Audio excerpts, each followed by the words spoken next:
You are welcome to the GMAT 41's Elementary Mathematics class. The topic of our class today is permutation and combination. This is an aspect of mathematics also encountered in statistics that deals with arrangement and selection. Permutation focuses on arrangement, while combination deals with selection. For example, if you're given a list of items and then you are asked to arrange these items in a number of ways, possibly to fit into a particular space, and then a condition is imposed that, okay, in arranging these items, this is the number of items you are meant to pick at a time, right? Let's assume that you've got like 5 of these items and then you are to pick 2 of them at a time to arrange. The aspect of mathematics that studies that is permutation. Now we'll talk about combination. Combination deals with the number of ways in which n objects can be selected by taking arrow of them at a time. Alright? Similar to permutation. We're talking about combination. Now you have a given number of items. We refer to it as n number of items, alright? And now you are to select these items in such a way that for every selection you are given or tasked to pick certain number of them at a time. The aspect of mathematics that deals with that is combination. So as a summary, permutation deals with arrangement and combination deals with what? Selection. In each case, remember, we have n number of objects and you're expected to take r of them at a time in carrying out your arrangement or selection. Alright, now we talked about the concept of n objects. We talked about picking r of them at a time. It's important for us to know that n and r are positive integers. Very important, okay? And now these n and r that are positive integers are subjected to the following condition. N is expected to be greater than or equal to 1, while r is expected to be greater than or equal to 0. In all, the value of r is generally less than n.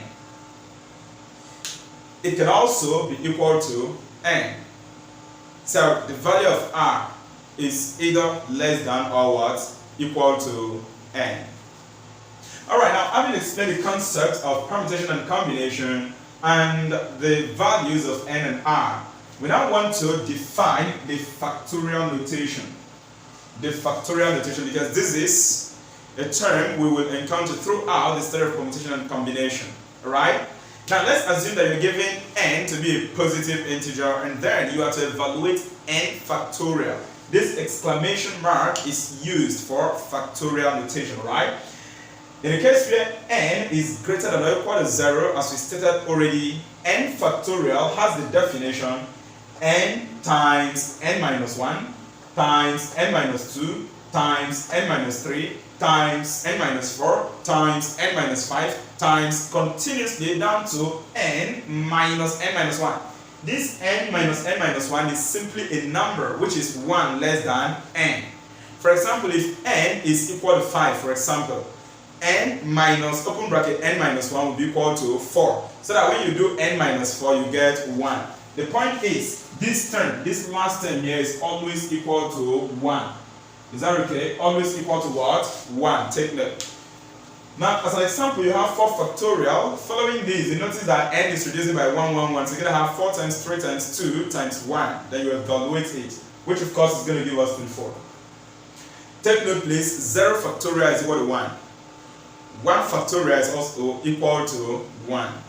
The next video, we're going to start with permutation, its formulas, and how we apply them in solving problems.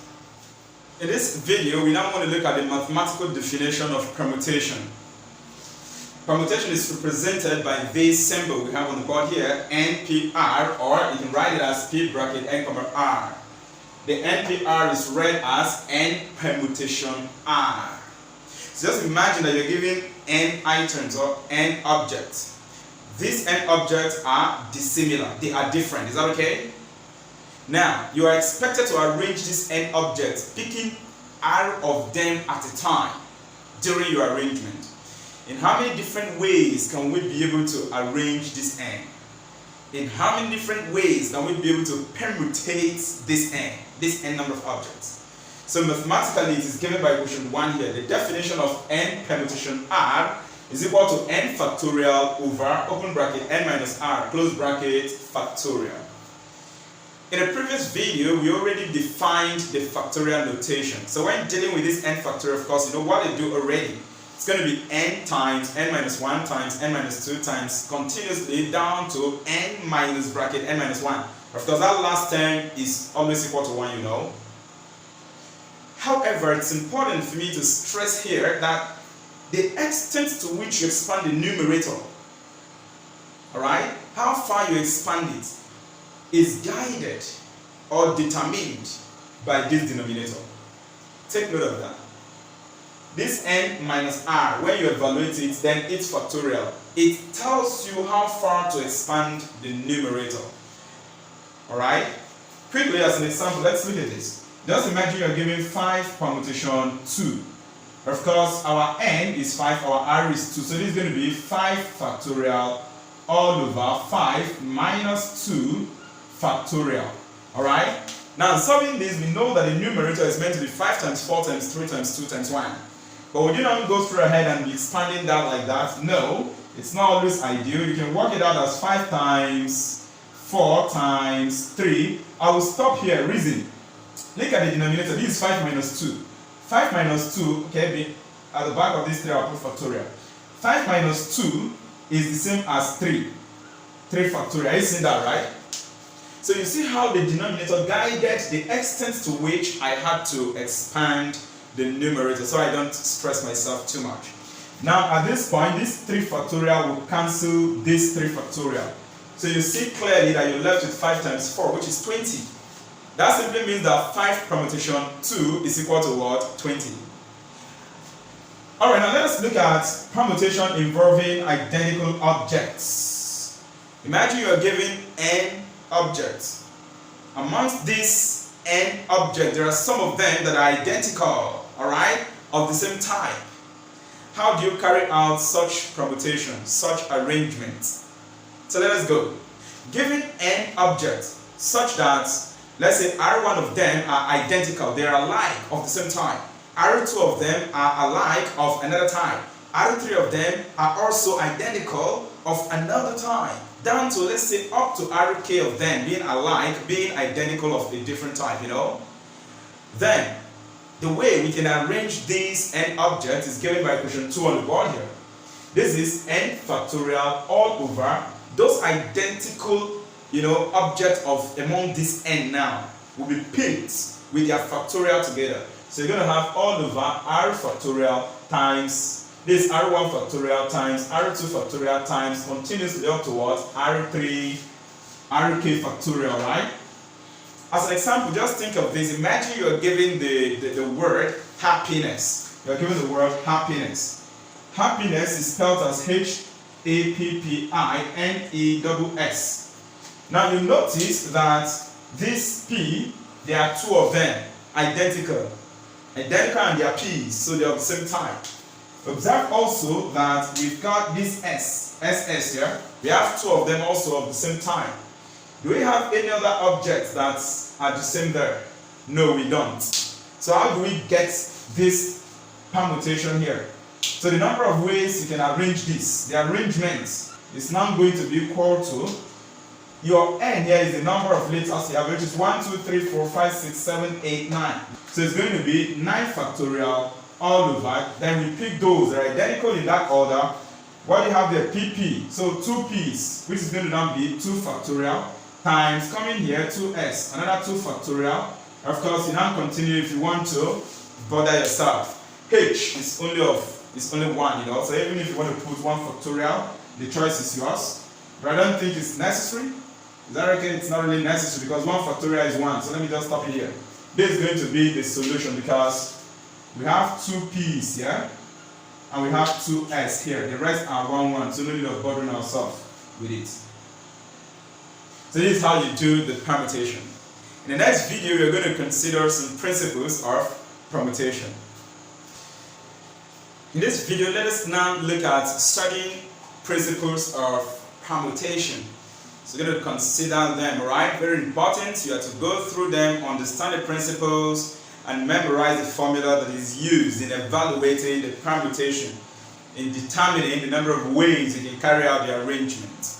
On the board here, we're going to look at 4. In the next video, we'll consider another very important one. Is that okay? Now, number one principle we want to look at is the number of ways of arranging n objects, taking array of them at a time. These n objects are dissimilar objects, they are different objects. Is that okay? But now there is a condition imposed. And what is the condition? That one particular object must be included during the arrangement. So if you have this n number of objects and you are asked to maybe pick, let's say, array of them. In that area picking to carry out the arrangement, one object must be included. One must be included. Alright? So that's the condition. The formula for the permutation is given as n minus 1 permutation r minus 1. Of course, you see this is another alternative way of writing permutation. We said that already. So it's important that you memorize this formula. Take note of the condition that one of the objects must be included. Now we'll move on to another principle. This second principle comes from the first one, but this time around the condition is that one particular object must not be included. Must not be included. It means that that object has to be excluded. Is that okay? Now what is the permutation formula? It's given by n minus 1 permutation r. The same as permutation bracket n minus 1 comma r. You're expected to memorize that formula. Take note of that. The next principle is circular permutation. The number of ways of arranging n dissimilar objects in a circle. Alright?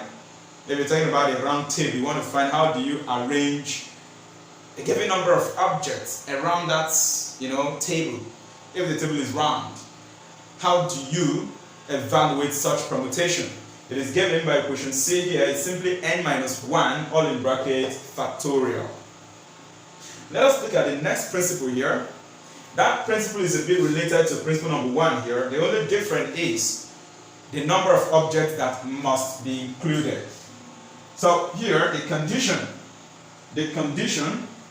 is that k of them must be included. K of them must be included. So if you're talking about the number of ways you can arrange n objects, and then k of them must be included. The k of them might be 1, 2, 3, 4, 5 persons must be included per se. Alright? The only difference between this principle and this one is that in the first one here, it's only one object that must be included. But here, k of them must be included, which, like I stated, k may be greater than 1. Alright, so the formula is given as k factorial bracket n minus k plus 1 close the bracket factorial. In the next video, we're going to look at another very important principle of permutation, the technique of counting, where of course it becomes necessary for us to apply certain knowledge of place values, talking about unit, tens, 100,000, the rest of them. And now we're going to look at the next principle of permutation, the technique of counting. Do you remember your place values, right? Talking about units, tens, 100,000, tens of thousands, 100,000, continuously, right? With that, your problem is solved. But now what do we need to know about this technique of counting? First, let us read the principle and see. If there are n ways of performing a task, then after that n ways of performing that task, you still have n ways of performing that same task. And then after that n ways, possibly you still have other ways of performing the task. Then, the total number of ways of performing this very task can be obtained by simply multiplying the ways. That's what we have here. So this is going to be n times continuously to times k ways, depending on the number of ways you have. Well, you just don't really need to memorize this formula per se. We just try to use it to explain this context. urging you not really to go about memorizing this, because there are certain questions that might be given that may require a little adjustment. And to just understand this, what we're trying to say, by the time we start solving questions, when there are adjustments to this, we'll apply it and I will explain. However, we've got this example on the board here to guide us in understanding this concept. Now let us assume that you're given the digits 1, 3, and 4. 1, 3, and 4. How many digits? 3 digits. And then you are required to obtain numbers greater than 250 using these 3 digits. Alright? 1, 3, and 4. Produce numbers with it. Arrange these 3 digits and get a number that will be greater than 250. How many of such numbers would you get? So how do we approach this? It's a simple one, alright? First of all, we need to get to know how many digits we have. Here we have 3 digits, 1, 3, and 4. So we would create 3 columns. 3 columns because we have 1, 3, and 4. We have 3 digits. Are you following? Then we have to be guided by the fact that the numbers we want to produce, by arranging these 1, 3, and 4, those numbers must be greater than 250. Are we together? Now let me ask you this question. Like I stated, we have to create 3 columns because we have 3 digits here. The 3 columns, look at them. So you're going to have the units, the tens, and the hundred columns. If we have 4 digits here, we are creating 4 columns. What if we have 5 digits? How many columns? 5 columns, which means it will get up to tens of thousands. Are you following? In the place values. Now, let's come back here and focus on the example we have on the board here. I want to get numbers greater than 250 using 1, 3, 4. Now, I'm going to ask you this question so that you analyze it as we proceed. Do you think, if I start filling, of course, we start filling from the highest place value. Are you getting me right? So in this case, we start filling from 100 so as not to land ourselves in any trouble. Now, let me ask you, do you think if you start by filling the 100 column using this 1, would you get a number greater than 250? Fine. You can't get a number greater than 250 if you start by filling this 100 column using 1. If you try that, fill this 100 column with this digit 1, whatever enters these tens and units, what you will get will be 100 and something, maybe 134 or 143, depending on the number, the digits used in filling these tens and unit from this. That is, if you actually started by filling 100 with this digit 1. I hope the concept is clear, right? Therefore, it means that 1 has no chance at all entering this 100 column if you must get something greater than 250. Therefore, we have to check for the other 2 digits. Now we have 3, we have 4. Let me even start with the 3, because if 3 survives, if it succeeds, then it means that 4 can actually succeed by starting the 100 column. Now let me ask, do you think if I fill this 100 column first with 3, and then I decide to fill the tens column with either 1 or 4, because I'll be left with 1 or 4, you know, if I fill the H column with 3, do you think I will get a number greater than 250? You are absolutely correct. That's true. I will get a number greater than 250 because once 3 enters this 100 column, even if I choose to put the smaller digit left, which is 1 here, and then 4 here, I will get 314, which is already greater than 250. Or if 3 enters here and I fill this tens column with 4 and then unit with 1, I'll get 341, which is also already greater than what? 250. So you see now that 3 can actually start this 100 column and we will be saved. If 3 can start this 100 column and we get a number greater than 250, it means that 4 can also start it. So what's the point there? There are 2 possible ways to fill the H column. Either you fill starting with 3 or you fill starting with what? 4. In order to get a number greater than 250 using these 3 digits given to us. And that is why here we stated that the H column has 2 possible ways of filling it. Take note, that is just like our N ways here, 2 possible ways. Alright, now, If that is the case, imagine that you have filled this H column with either 3 or 4. Any one of the two that you chose. How many digits will be left from here? Absolutely correct. There will be 2 digits left. If I choose that, okay, I started by filling the H column with 3, I'll be left with 1 and 4. If I filled it with 4, I'll be left with 1 and 3. Which means that this 10th column has 2 possible ways of filling it. Does that make sense? 2 possible ways of filling it. Because we are left with only 2 digits. 1 can enter that 10th column. Or 3 can enter if you actually filled H with 4. Or perhaps 1 can enter this 10th column. And 4 can also enter if you had filled this H column with 3. What does that tell us? Again, the 10th column has 2 possible ways of filling it. Now, after you have filled this 10th column, how many digits will be left? I hope you know 100 column is gone, 10th is also filled.